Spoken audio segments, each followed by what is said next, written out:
subuh pagi hari ini kita akan bahas judul baru.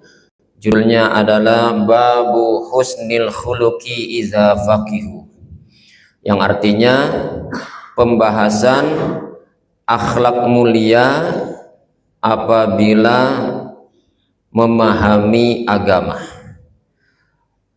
Pembahasannya adalah berakhlak mulia jika kita paham tentang agama. Dalam pembahasan ini Imam Al-Bukhari menyertakan beberapa hadisnya, dan kita coba pada pagi hari ini bahas satu hadis, yaitu hadis yang ke-284. Bapak Ibu jamaah rahimani wa rahimakumullah, sang penulis yaitu Imam Al-Bukhari, melalui judul ini beliau seakan ingin menjelaskan kepada kita bahwa jika kemudian terkumpul dua hal dalam diri kita, yaitu paham agama dan berakhlak mulia, maka bisa dipastikan sempurnalah diri kita. Jadi kalau dua ini ada di kita, Pak, yaitu satu, kitanya paham agama, yang kedua kitanya berakhlak mulia, maka insya Allah bisa dipastikan hidup kita, diri kita ini menjadi pribadi yang sempurna. Tentu sempurna yang kita maksud bukan berarti sempurna tidak ada salahnya, karena yang tidak ada salah itu hanya Nabi kita, Nabi Muhammad sallallahu alaihi wasallam. Sempurna yang kita maksud ini adalah orang tersebut insya Allah akan terbuka bagi dirinya berbagai macam pintu-pintu kebaikan.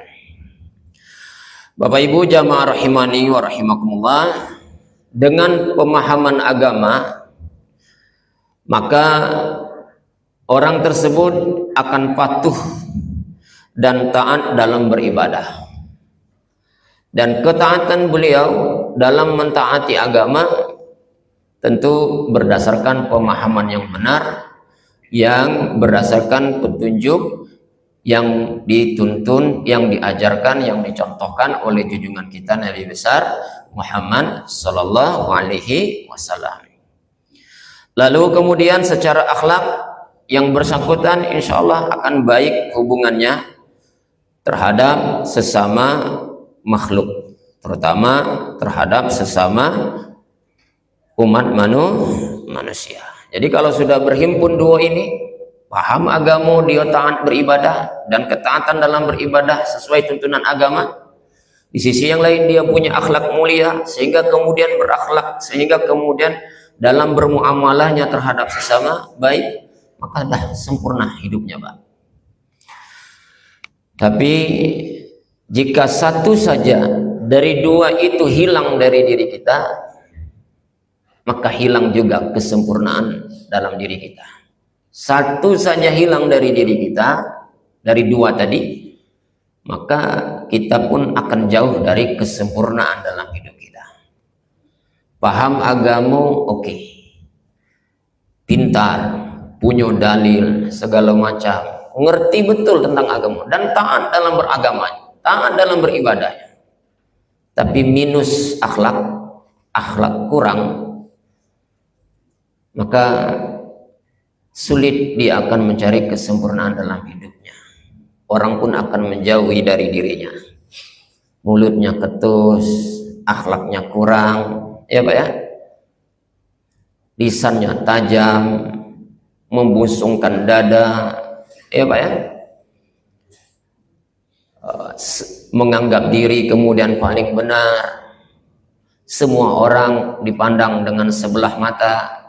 Berbeda dengan dia caranya, kemudian dengan mudah dia menunjuk yang itu salah, yang ini salah, kamilah yang benar.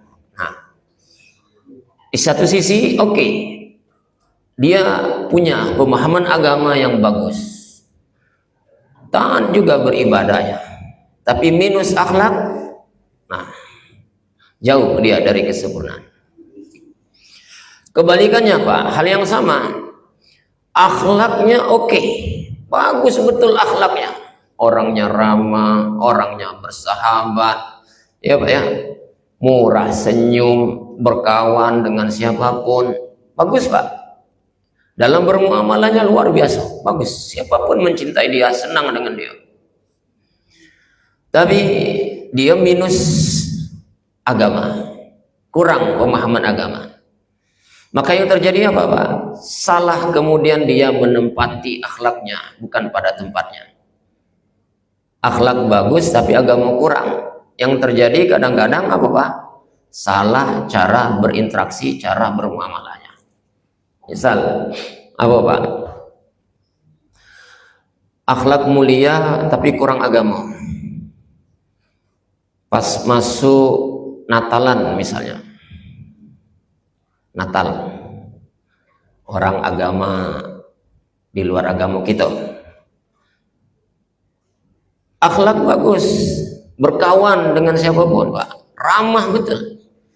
Tapi kalau kurang agama yang dia pahami, ikut juga Natalan Pak. Nah, itu dampak kalau kita punya akhlak mulia tapi minus pemahaman agama, ya Pak ya. Agamanya kurang, maka kadang-kadang salah cara menempati akhlaknya. Maka yang benar apa? Ya ikuti Nabi. Nabi dua-duanya ada, berakhlak mulia iya, kemudian paham agama iya. Maka dua-dua ini harus kita miliki. Nah, poin penting dari judul yang kita bahas ini yaitu digarisbawahi bahwa berakhlak mulia itu iza faqihu, kata si judul ini, si Imam Bukhari, husnul khuluqi iza faqih, berakhlak mulia. Nah, garis bawahnya Pak, jika paham agama. Penekanannya di pemahaman kita tentang agama. Kenapa demikian? Karena agamalah yang akan menuntun kita bisa berakhlak sesuai yang diridhoi oleh Allah Subhanahu wa ta'ala. Dan itulah misi besar dari junjungan kita Nabi Muhammad SAW. Dalam hadisnya beliau bersabda, innama bu'istu liutammima makarimal akhlak. Aku diutus, kata Nabi, ke bumi ini tidak lain adalah untuk menyempurnakan akhlak yang mulia. Baik Bapak Ibu, sampai di poin ini insya Allah kita paham tentang apa yang dimaksud oleh sang penulis berkenaan dengan judul kita, yaitu berakhlak mulia jika kita paham agama. Jadi poinnya, kita baru disebut punya akhlak mulia kalau akhlak kita itu basicnya adalah agama. Baik, apa dalil yang coba disertakan oleh sang penulis dalam pembahasan ini? Kita akan bacakan hadisnya, hadis yang ke-284.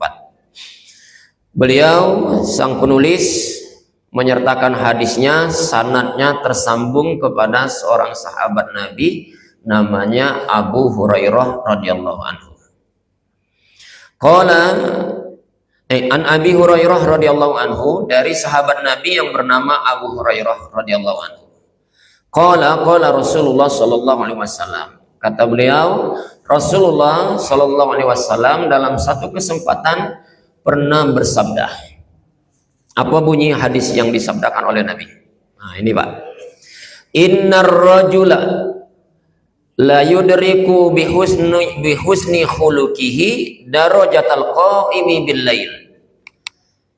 Sesungguhnya seseorang itu dengan kebaikan akhlak yang dimilikinya niscaya akan mendapatkan derajat yang sama seperti orang yang terbiasa menghidupkan malam. Saya ulangi lagi Pak, bunyi hadisnya, kata Nabi, orang yang dengan akhlak mulianya, dengan akhlak mulia yang dimilikinya, dia akan mendapatkan derajat yang tinggi, di mana derajat itu sama persis derajat yang dimiliki oleh mereka yang terbiasa menghidupkan malam. Menghidupkan malam itu maksudnya apa, Pak? Yo, malamnya berkualitas, diisi dengan ibadah. Di saat yang lainnya tertidur, dia menyisakan waktu tidurnya, menyiapkan waktu tidurnya, digunakan untuk ibadah. Nah, Bapak Ibu jamaah rahimani wa rahimakumullah. Jadi itu bunyi hadisnya. Nah, kita akan coba menjelaskan kandungan hadis tadi, Pak. Bapak-bapak, ibu-ibu jamaah rahimani wa rahimakumullah. Seringkali antara kita satu dengan yang lain, antara saya dengan Bapak, antara kita bapak-bapak dengan ibu-ibu, ya antara kita semua seringkali punya perbedaan dalam mengamalkan amalan-amalan yang bersifat sunnah. Jadi antara aku dengan bapak dengan ibu, kita semua dalam sisi ketaatan kita melakukan amalan-amalan yang bersifat sunnah, kita punya perbedaan, Pak. Tidak sama. Tapi kalau urusan ibadah wajib, insya Allah kita relatif sama, Pak. Ibadah yang wajib apa itu? Sholat subuh, sholat zuhur, sholat asar, sholat maghrib, sholat isya, insya Allah kita sama. Sholat galau kita, Pak. Ya. Puasa yang wajib apa itu? Ramadan, insya Allah juga sama. Seluruh kita menjalankan ibadah puasa Ramadan. Untuk yang wajib-wajib rasanya relatif sama. Tapi kalau sudah menyangkut ibadah yang bersifat sunnah, rasa-rasanya kita berbeda. Ada orang yang oleh Allah diberi keunggulan di ibadah tertentu, tapi lemah di ibadah yang lain. Yang sunnah, Pak, ya, kita bicara yang sunnah. Sebaliknya, ada orang yang ibadah ini dia unggul, tapi lemah dalam ibadah yang lainnya. Nah, dalam hadis ini, Bapak Ibu, Nabi coba membandingkan dua hal yang berbeda. Ada wong ibadah malamnya oke, bagus. Tapi ada orang ibadah malamnya boleh jadi tidak, tapi poinnya dia apa? Unggul di bidang akhlak. Kita bicara hadis ini, ya Pak, ya. Jadi Nabi mencoba membandingkan dua hal. Satu, ada orang yang unggul di bidang amalannya berupa amalan di malam hari, tapi ada orang yang unggul dalam akhlaknya. Nah, kita dari dua ini masuk di yang mana, Pak? Hah? Unggul yang mana kita, Pak? Baik, ibu-ibu, bapak-bapak jamaah rahimani wa rahimakumullah. Ketika berbicara tentang ibadah malam yang dimaksud adalah menghidupkan malamnya, sebagian waktu malam harinya digunakan untuk beribadah kepada Allah. Nah, ada uang, Pak, oleh Allah ditakdirkan ringan betul, Pak. Hampir setiap malamnya ada sebagian waktu dipakai untuk ibadah, terutama di sepertiga malam terakhir. Hampir tidak pernah absen. Ada, Pak. Mungkin di antara bapak-bapak, ibu-ibu banyak di poin ini, Pak. Ya, ringan betul. Asallah jam 3 sudah terbangun tuh lah, Pak. Nah, terbangunnya bapak-bapak, ibu-ibu ada uang itu bukan sekedar bangun nak ke WC. Kalau aku bangunnya bangun ke WC, Pak. Nah, ada uang memang ke WC, buang hajat iya, tapi setelah buang WC dilanjutkan dengan taat ibadah kepada Allah. Dia ambil air wudhunya, kemudian dia ganti pakaiannya, pakai wangi-wangiannya, mungkin mandi dulu terlebih dahulu, Pak, ya. Kemudian dia bentang sejadah menghadap Allah, dirikanlah sholat di malam itu. Tahajudnya, ya Pak, ya, masih ada waktu, tambah lagi sholat hajatnya, masih ada waktu, tambah lagi digunakan sholat taubatnya, masih ada waktu, ditutup dengan sholat sunnah witir. Oh, ternyata masih ada waktu, belum masuk subuh, dipakai untuk tilawah Al-Quran, dipakainya untuk zikir, dipakainya untuk berdoa kepada Allah, sehingga dalam malamnya itu ada waktunya yang bernilai ibadah kepada Allah. Ini yang disebut dengan qiyamul lail, menghidupkan malam. Nah, ada orang yang rutin Pak di bidang ini. Nah, tapi tidak semua kita yang macam ini Pak. Ada uang memang bangun tengah malam, bangun, cuma bangunnya kemana Pak? Hanya sekedar ke WC, habis dari WC lanjut lagi tidur Pak. Tidur. Nah, sampai kaki apa? Subuh. Nah, bapak-bapak, ibu-ibu, jamaah rahimani wa rahimakumullah, kita akui mungkin tidak semua kita di poin ini unggul. Dan bagi bapak ibu yang terbiasa bangun malamnya untuk ibadah kepada Allah, maka kita katakan lanjutkan Pak. Dan besar sekali pahalanya, besar sekali pahalanya. Rasulullah SAW dalam hadisnya beliau bersabda, Abdulus sholati ba'dal faridah salatul lail. Salat yang paling unggul setelah salat wajib adalah salat yang didirikan di malam hari. Masuklah di situ salat tahajud, salat witir. Salat yang paling unggul kata Nabi setelah salat wajib adalah salat di malam hari, salat yang didirikan di malam hari. Jadi tahajud itu masuk situ Pak. Walaupun nanti di kalangan ulama ada yang berbeda pendapat, mana yang paling unggul sholat sunnah. Apakah sholat tahajud atau sholat rawatib? Nah, ini memang berbeda pendapat Pak. Ada ulama mengatakan yang paling unggul adalah sholat tahajud. Tapi ada ulama yang menyebutnya yang unggul tetap sholat rawatib.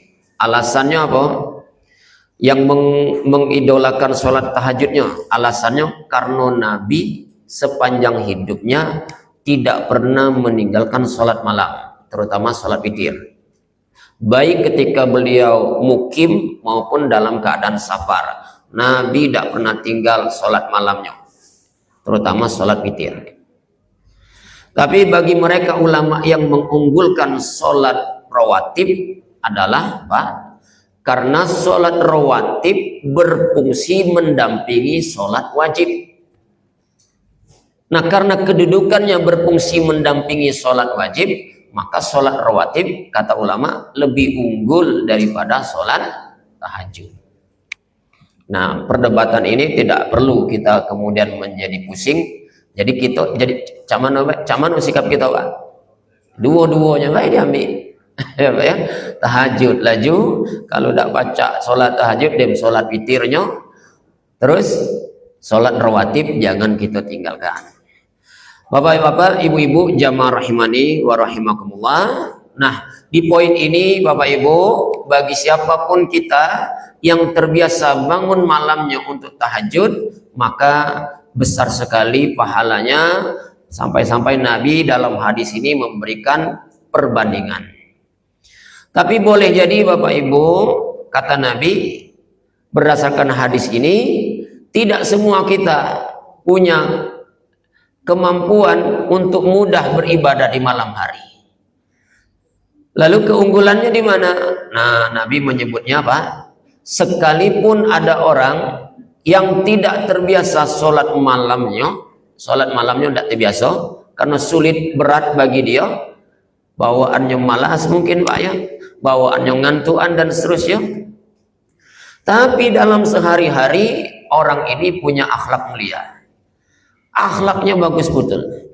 Nah, ketika orang ini punya akhlak yang mulia, bagus akhlaknya dalam sehari-hari, maka kata Nabi, pahala yang dia dapatkan bisa menyamai pahalanya orang yang biasa sholat malam. Nah, Pak. Jadi gitu, Nabi memberikan perbandingan di sini bukan berarti kemudian punya kesimpulan ya kalau macam itu demlah cukup berakhlak mulia, terus tidak perlu sholat tahajud. Nah itu juga keliru kesimpulannya Pak. Jadi jangan lagi kita punya kesimpulan, yang penting berakhlak mulia, tidak perlu tahajud. Tidak. Ini Nabi sekedar memberikan perbandingan bahwa pilihan itu ada. Ya Pak ya. Kemungkinan kita lemah di bidang tahajud, tapi masih ada peluang untuk bisa meraih pahala yang banyak kalau sehari-harinya kita punya akhlak mulia. Tetapi bukan berarti kita menafikan amalan yang tahajudnya. Sebab kalau kita melihat Nabi, justru Nabi dua-duanya iya. Malam jago tahajud, hebat tahajudnya, sampai kaki Nabi terbengkak-bengkak, banyak ibadah. Hariannya Nabi juga adalah orang yang paling mulia akhlaknya. Jadi dua-duanya ada pada diri Nabi kita Muhammad sallallahu alaihi wasallam. Bapak Ibu jamaah rahimani wa rahimakumullah, sebagai penutup Pak, muncul pertanyaan begini Pak. Apa alasannya kenapa orang yang berakhlak mulia oleh Nabi dalam hadis ini disebutkan bisa menandingi pahala yang dimiliki oleh orang yang terbiasa tahajud. Jadi wong tahajud kan dapat pahala besar Pak. Banyak pahalanya. Tapi ada kawan kita, dia tidak biasa tahajud, cuma akhlaknya bagus akhlaknya. Nah kata Nabi, orang yang berakhlak mulia ini sekalipun tidak terbiasa tahajud, dia akan dapat pahala sebesar pahalanya orang yang terbiasa tahajud. Nah muncul pertanyaannya Pak, apa alasannya, apa penjelasannya, kenapa pahala orang yang berakhlak mulia sama persis dengan pahala yang dimiliki oleh orang yang terbiasa tahajud? Ibu-ibu, bapak-bapak jamaah rahimani wa rahimakumullah, ulama kita mencoba menjelaskan dengan penjelasan yang luar biasa. Alasannya yang paling mendasar adalah karena dua-dua ini Pak, dua amalan ini, keduanya ini adalah amalan yang butuh dengan perjuangan dan pengorbanan. Dua-duanya Pak, baik tahajud maupun berakhlak mulia, dua-dua amalan ini adalah amalan yang sangat butuh dengan perjuangan yang cukup berat dan besar. Tahajud misalnya, apa perjuangan tahajud Pak? Bisa tahajud apa perjuangannya Pak? Melawan malas. Wih berat Pak. Melawan apa? Ngantuk. Apa lagi? Melawan rasa dingin. Udaranya lah dingin, nyentuh banyu pula Pak untuk uduk. Waduh, berat tuh Pak. Melawan kantuk, melawan malas, melawan rasa dingin, sikok lagi melawan apa Pak? Melawan rasa takut. Ampu mati, hujan pula, di rumah dewean. Nah, kalau tidak bisa melawan rasa kantuk itu, melawan rasa malas, melawan rasa takut, melawan rasa dingin, tidak bakal bangun Pak anak tahajud. Kadang-kadang kencing bayi ditahan-tahan nunggu subuh Pak. Kalau tidak berani nak kuisi.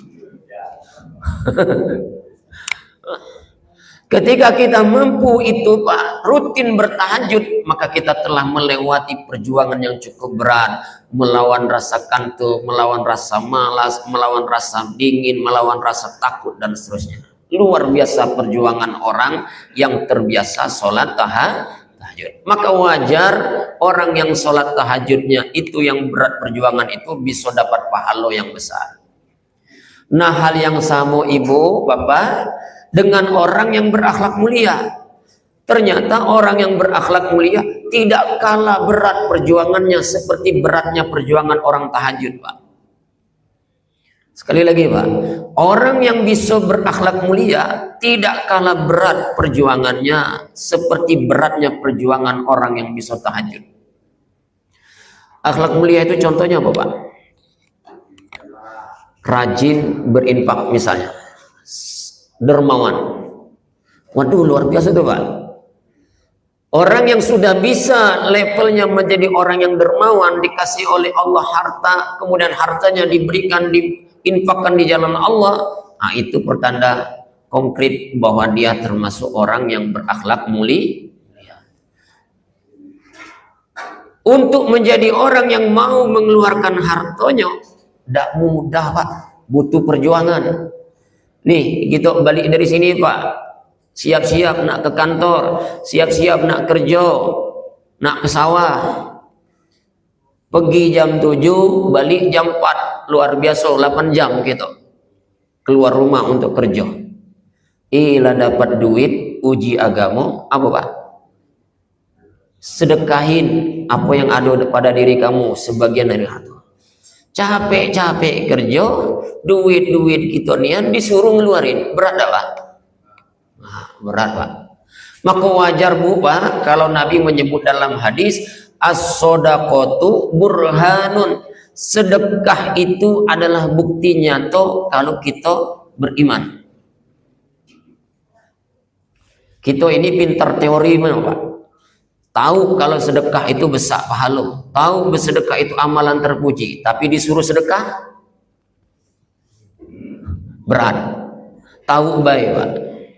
Ini contoh misal, kita punya kawan terpisah lama Pak, kawan akrab betul, terpisah jauh sekitar 20 tahun tidak pernah ketemu, akrab betul Pak kita dengan dia. Suatu saat bertemu dengan dia Pak, dia main ke rumah kita, wah senang dah Pak, senang, cerita kita akan banyak dengan dia. Nah diantara cerita Pak apa? Alhamdulillah di masa tua aku ini diberikan oleh Allah nikmat luar biasa. Nah, ceritalah Pak keberhasilan kita. Di situ aku punya ruko, di sana aku punya kebun sawit. Setiap hari, setiap bulan dapat penghasilan sekian. Banyak Pak rezeki. Senang berbagi cerita kebahagiaan dengan kawan yang lama tidak ketemu.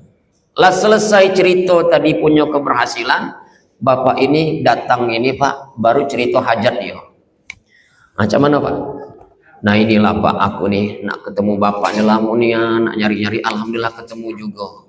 Senang Pak aku dengan bapak berhasil punya penghasilan tiap bulan seperti itu yang iyalah alhamdulillah. Aku nih ada hajat Pak, boleh tak berasan Pak? Tadi cerita keberhasilan Pak, penghasilan tiap bulan sekian-sekian. Habis dia cerita pula nak minjam duit, berubah dah Pak ekspresi kita Pak. Aduh Caca, ngapa pula aku tadi cerita masalah duit, murung Pak, murung gitu Pak. Maka Nabi ngomong apa Pak? As-shadaqatu burhanun, sedekah itu bukti nyata kita punya iman. Kita pintar teori tentang sedekah, sedekah ini banyak pahalanya, sedekah ini melancarkan rezeki, sedekah ini nolak bala. Disuruh bersedekah, urung Pak. Nah, kasus tadi. Nah, ketika kita mampu mengeluarkan harta untuk bersedekah, berbagi, itu butuh perjuangan Pak. Tidak kalah berat perjuangannya seperti beratnya perjuangan orang yang bangun malam. Maka kata Nabi, kalau kita punya akhlak mulia, pahala kita sebagai orang yang punya akhlak mulia tidak kalah besar pahalanya dibanding orang yang rajin tahajud. Bapak Ibu jamaah rahimani wa rahimakumullah, tentu banyak contoh yang lain orang yang berakhlak mulia selain dermawan, pemaaf, terus apa lagi Pak? Nahan amarah, apalagi masih banyak yang lain, bersahabat, murah senyum dan lain sebagainya. Demikian Bapak Ibu yang bisa kami sampaikan, kurang dan lebihnya kami mohon maaf.